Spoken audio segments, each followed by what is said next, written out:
ఈరోజు మనం చెప్పుకునే టాపిక్ 19-20 శతాబ్దంలో సామాజిక మత సంస్కరణోద్యమాలు.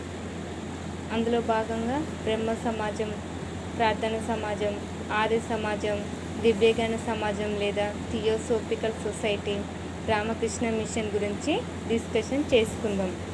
ఫస్ట్ ఆఫ్ ఆల్ బ్రహ్మ సమాజం. ఈ బ్రహ్మ సమాజంని స్థాపించిన వ్యక్తి రాజారాం మోహన్ రాయ్. రాజారాం మోహన్ రాయ్ బ్రహ్మ సమాజ స్థాపకుడుగా చెప్పవచ్చు. ఇతడు 1772లో బెంగాల్లోని రాధానగరంలో జన్మించాడు. ఇతను 1815లో మొట్టమొదటగా ఆత్మీయ సభను స్థాపించాడు. ఆత్మీయ సభ 1815లో ఆత్మీయ సభను స్థాపించాడు. ఆత్మీయ అంటే ఆత్మీయ అని మనం అంటూ ఉంటాం కదా, ఆత్మీయ సభను స్థాపించడం జరిగింది. ఆ సభ కాస్త 1828 నాటికి బ్రహ్మ సమాజంగా మారింది.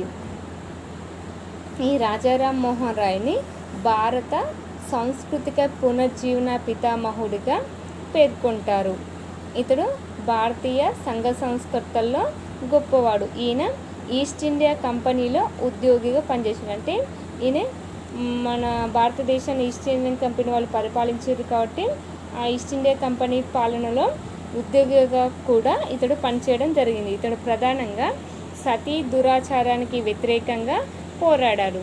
సతీ దురాచారానికి వ్యతిరేకంగా పోరాటం చేయడం జరిగింది. బ్రహ్మ సమాజ పద్ధతులు ప్రచారం కోసం ఒక వేదాంత కళాశాలను స్థాపించి సవంద కౌముది బెంగాలీ పత్రికను ప్రారంభించి దాని ద్వారా ప్రచారం కొనసాగించాడు. ఇది భారతీయులచే ప్రారంభించబడిన మొట్టమొదటి పత్రిక. బ్రహ్మ సమాజ పద్ధతుల ప్రచారం కోసం ఒక వేదాంత కళాశాలను స్థాపించి సవంద కౌముది అనే బెంగాల్ పత్రికను ప్రారంభించి దాని ద్వారా ప్రచారం కొనసాగించి ఇది భారతీయులచే ప్రారంభించబడిన మొట్టమొదటి పత్రిక. సతీ సహగమన దురాచారాన్ని రూపుమాపటానికి ఎంతగానో కృషి చేసిండు. అప్పుడు అలా కృషి చేసే టైంలో అప్పటి British governor general William Bentinck అతని యొక్క సహాయ సహకారాలతో 1829లో సతీ సహగమనాన్ని రద్దు చేయించిండు.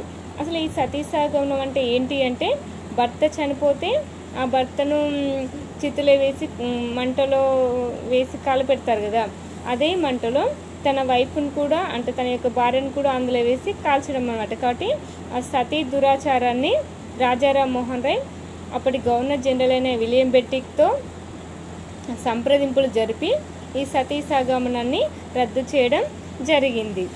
ఎందుకంటే తన సొంత అన్న చనిపోయినప్పుడు వాళ్ళ వదినను కూడా వాళ్ళ అన్న యొక్క చితిలోకి నెట్టేసి ఆమెను చంపడం ద్వారా ఈ రాజారాం మోహన్ రాయ్ చలించిపోయి విలియం బెంటిక్కి ఇది కరెక్టు పద్ధతి కాదు, దీన్ని రూపుమాపండి అని తనకి సజెషన్ ఇవ్వడం ద్వారా ఆ విలియం బెంటిక్ దాన్ని రద్దు చేయడం జరిగింది.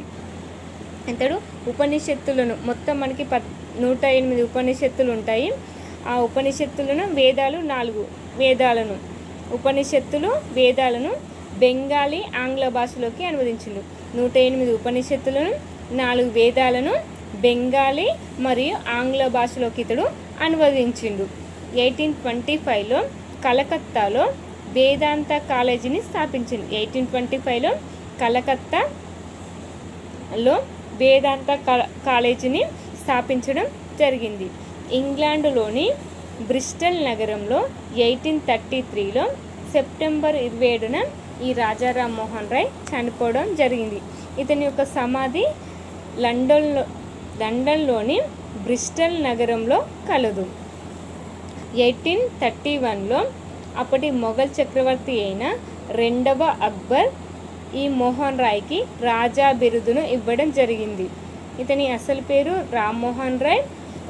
2వ అక్బర్ రాజా బిరుదు ఇవ్వడంతో ఇతని పేరు రాజా రామ్మోహన్ రాయ్గా మారింది. అలా రాజా అనే బిరుదు ఇచ్చి ఇంగ్లాండ్కి ఈ రామ్మోహన్ రాయ్ని రాయబారిగా పంపించడం జరిగింది.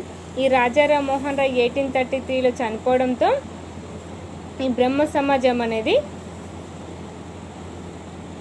దేవేంద్రనాథ్ ఠాగూర్ ఆధ్వర్యం కిందికి వచ్చేసింది. ఇతను 1839లో తత్వబోధిని సభను స్థాపించాడు. తత్వబోధిని అనే వేదాంత పత్రికను ప్రారంభించాడు. పాఠశాలను తత్వబోధిని ఇతను తత్వబోధిని సభను బ్రహ్మ సమాజంలో విలీనం చేసిండు. తత్వబోధిని అనే సభను బ్రహ్మ సమాజంలో విలీనం చేశాడు. సమాజ సూత్రాలను క్రోడీకరించి బ్రహ్మధర్మం అనే గ్రంథంను రచించిండు. కేశవ చంద్రసేన్ బెంగాల్లో 1838లో జన్మించాడు. 1861లో ఇండియన్ మిర్రర్ అనే పత్రిక స్థాపించబడింది.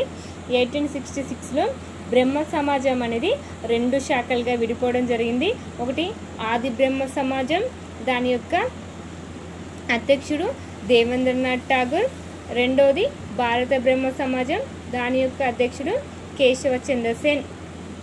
ఆది బ్రహ్మ సమాజం బ్రహ్మ నిజాన్ని హిందూ మతంలో భాగంగా భావించింది. ఆది బ్రహ్మ సమాజం అనేది బ్రహ్మ నిజాన్ని హిందూ మతంలో భాగంగా భావించింది. భారత బ్రహ్మ సమాజాన్ని నవవిధం అని కూడా అంటారు.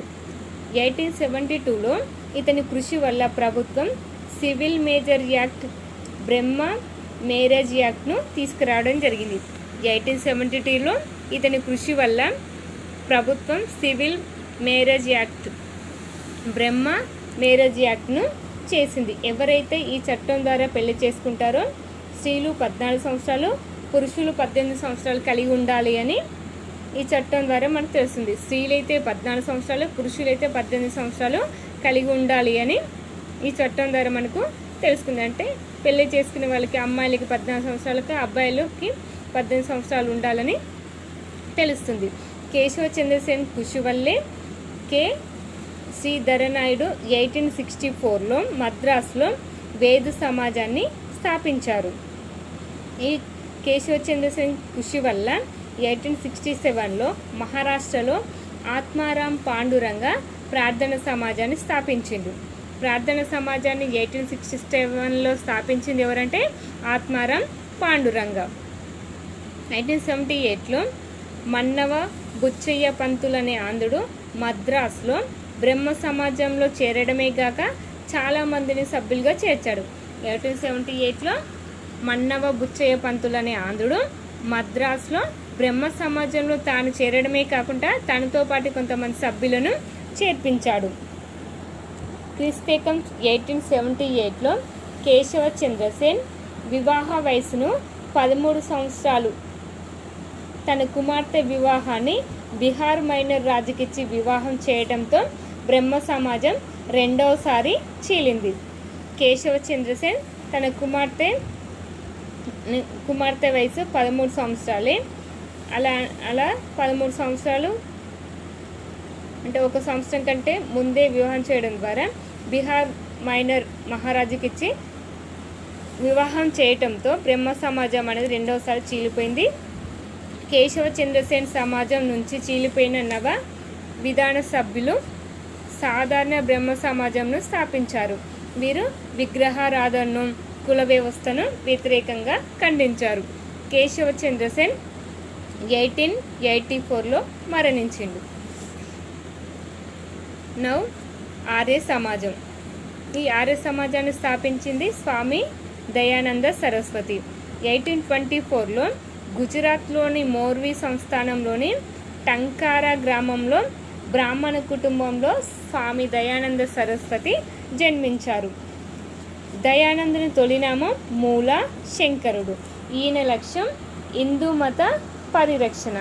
ఈయన విజ్ఞాన సముపార్జనకై ఇంటిని వదిలి మధురా ప్రాంతంలోని స్వామి విరజానంద అనే పండితుని శిష్యునిగా వేదసారాన్ని గ్రహించారు.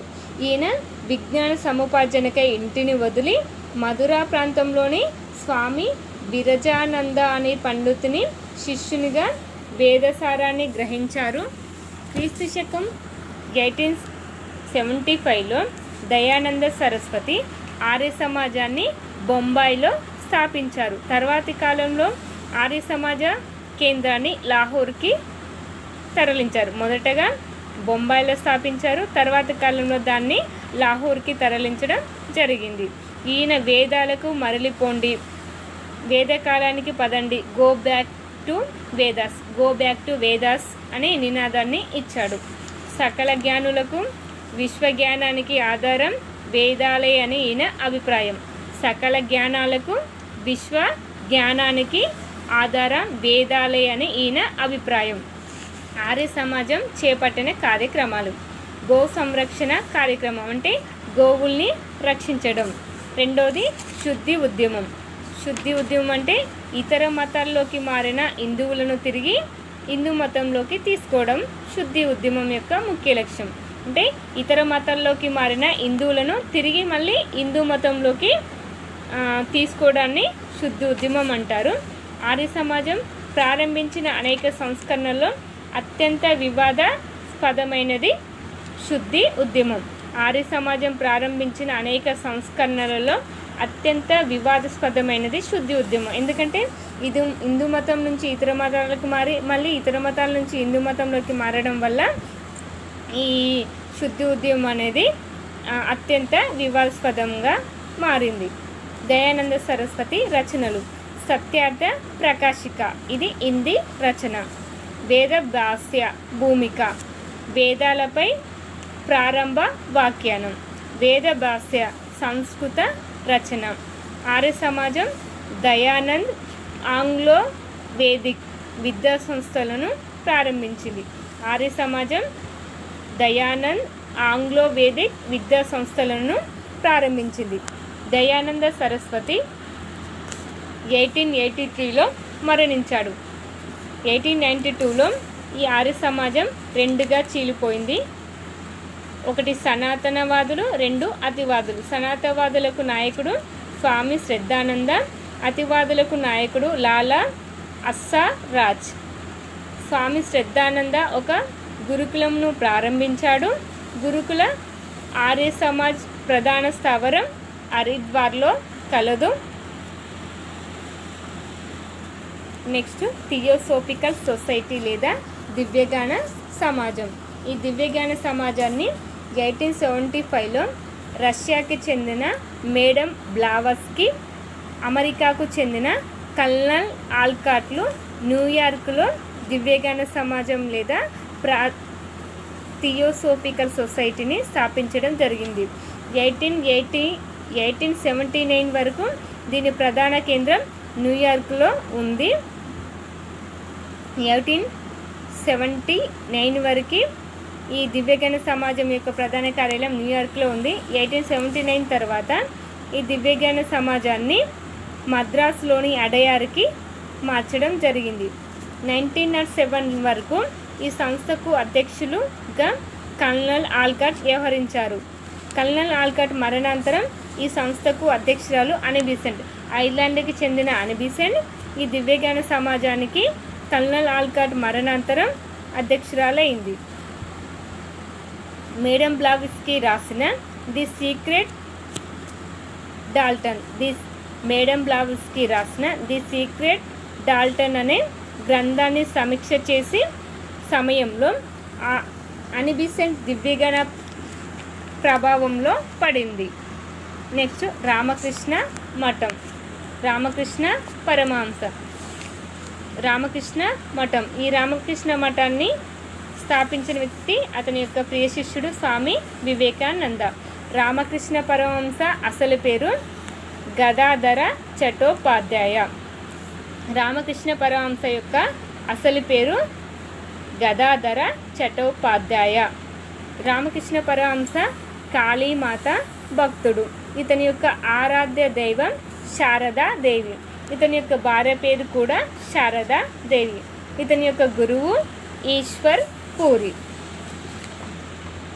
గదాధర చటోపాధ్యాయ పేద బ్రాహ్మణ కుటుంబంలో జన్మించాడు. ఇతడు 1836 ఫిబ్రవరి 20న జన్మించడం జరిగింది.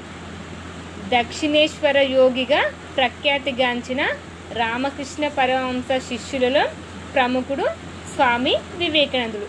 దక్షిణేశ్వర యోగిగా ప్రఖ్యాతిగాంచిన రామకృష్ణ పరమహంస శిష్యులలో ప్రముఖుడు స్వామి వివేకానందుడు. ఈ రామకృష్ణ పరమహంస 1886లో మరణించడం జరిగింది. స్వామి వివేకానందుడు యొక్క అసలు పేరు నరేంద్రనాథ్ దత్త. ఈయన 1863లో బెంగాల్లోని ఒక కాయస్థ కుటుంబంలో జన్మించాడు. ఈయన 2 సంస్థలను స్థాపించిండు. ఒకటి రామకృష్ణ మిషన్ 1870, 1897లో బేలూర్ అన్ని మతాల బీదలకు సహాయం చేయడం. అంటే ఈ రామకృష్ణ అనే సంస్థ అన్ని మతాల బీదలకు సహాయం చేస్తుంది. నెక్స్ట్ సెకండ్ వన్ రామకృష్ణ మఠం. ఆధ్యాత్మిక సేవల గురించి ఈ రామకృష్ణ మఠం అనేది తెలియజేస్తుంది. దీని యొక్క ప్రధాన స్థావరం కూడా బేలూరులోనే కలదు. ఇతడు స్థాపించిన పత్రికలు ప్రబుద్ధ భారత్ ఇంగ్లీష్ భాషలో, ఉద్బోధన బెంగాలీ భాషలో రచించడం జరిగింది. వివేకానందుడు 1893లో అమెరికాలోని చికాగో నగరంలో అంతర్జాతీయ సర్వమత సమావేశ సభలో ప్రసంగించాడు. అలా ప్రసంగించి మొట్టమొదటిసారిగా బ్రదర్స్ అండ్ సిస్టర్స్ అని సంబోధించడం జరిగింది. ఆ సభ వివేకానందుని భారతదేశ ఆధ్యాత్మిక సూర్యునిగా కీర్తించింది. ఇతడు ప్రశంసించిన దాన్ని మెచ్చుకొని అమెరికాలోని ఆ సభలోని వాళ్ళు వివేకానందుని భారతదేశ ఆధ్యాత్మిక సూర్యునిగా కీర్తించడం జరిగింది. వివేకానందుడు అగ్రవర్ణాలను తమ ప్రత్యేకతలు త్యజించాల్సిందిగా కోరుతూ ఐఎమ్ సోషలిస్ట్ అనే కరపత్రాన్ని ప్రచురించాడు. వివేకానందుడు అగ్రవర్ణాలను తమ ప్రత్యేకతలు త్యజించవలసిందిగా కోరుతూ ఐఎమ్ సోషలిస్ట్ అనే కరపత్రాన్ని ప్రచురించడం జరిగింది. అనేక దేశాలలో హిందూ మత ఆధ్యాత్మిక ఔన్నత్యాన్ని ప్రచారం చేసి 1897లో స్వదేశం తిరిగి వచ్చాడు. అనేక దేశాలలో హిందూ మత ఆధ్యాత్మిక ఔన్నత్యాన్ని ప్రచారం చేస్తూ 1897లో స్వదేశానికి తిరిగి వచ్చాడు. ఈ స్వామి వివేకానందుడు ఎప్పుడు అమెరికాలోని చికాగోలో ప్రసంగించాడంటే 1893లో అమెరికాలోని సర్వమత సభలో ఇతడు ప్రసంగించి మన భారతదేశం యొక్క ఔన్నత్యాన్ని ఈ స్వామి వివేకానందుడు చెప్పడం జరిగింది. స్వామి వివేకానందుని యొక్క ప్రియ శిష్యురాలు మార్గరెట్ నోబుల్. స్వామి వివేకానందుని యొక్క ప్రియ శిష్యురాలు మార్గరెట్ నోబెల్. వివేకానందుడు ఈమెకు పెట్టిన పేరు సిస్టర్ నివేదిత. వివేకానందుడు తన ప్రియ శిష్యురాలికి సిస్టర్ నివేదిత అనే పేరును పెట్టడం జరిగింది. ఆమె అసలు పేరు మార్గరెట్ నోబెల్. వివేకానందుడు పెట్టుకున్న పేరు సిస్టర్ నివేదిత.